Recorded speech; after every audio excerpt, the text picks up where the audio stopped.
उसी तरीके से देखते हैं 10th हाउस का लॉर्ड कहाँ कहाँ जाता है तो क्या रिजल्ट आता है। यदि 10 मेष लग्न में हो तो जातक विद्वान होगा, प्रसिद्ध होगा, कवि होगा, बाल्यकाल में रोग पीड़ित हुआ, बाल्यकाल के पश्चात स्वस्थ रहता है, वह दिनों दिन धनी होता जाता है।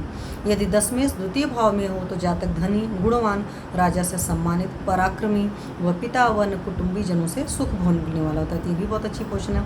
यदि 10 मेष तृतीय भाव में हो तो जातक सहोदरों, नौकर चाकरों से सुख भोगने वाला, पराक्रमी, गुणवान, सुवक्ता या सत्यप्रिय होता है, तो ये भी बहुत अच्छा है।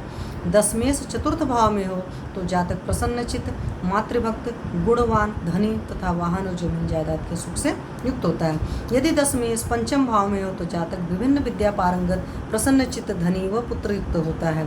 तो 10th हाउस का लॉर्ड अगर 5th में जाता है तो ऐसे लोग को बहुत सारी विद्याएं आती हैं।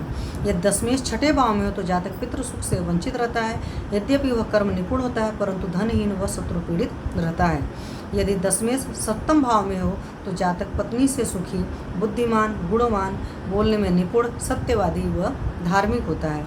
यदि 10 मेष अष्टम में हो तो जातक हीन कर्म करने वाला है, यह जीविकोपार्जन में असफल, दूसरों को दोष देने वाला परंतु दीर्घायु होता है, क्योंकि हमारी जो 8th हाउस होता है ना वो आयु का भाव वहाँ से पता चलता है।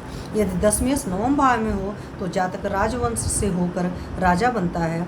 इस युग में उत्पन्न जातक यदि निम्न वर्ग से भी हो तो राजा समान ही सुखी रहता है, अर्थात जातक धनी व संतान सुख से परिपूर्ण होता है।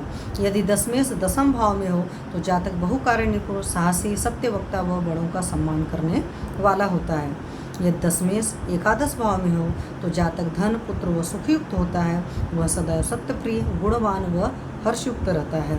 यदि 10 मेष द्वादश भाव में हो तो जातक का धन राजकार्य में व्यय होता है, अर्थात यदि 10 मेष द्वादश भाव में पीड़ित हो तो जातक का धन राजदंड यानी टैक्स में खर्च हो जाता है, जातक कार्य निपुण होते हुए शत्रुओं से पीड़ित होता है।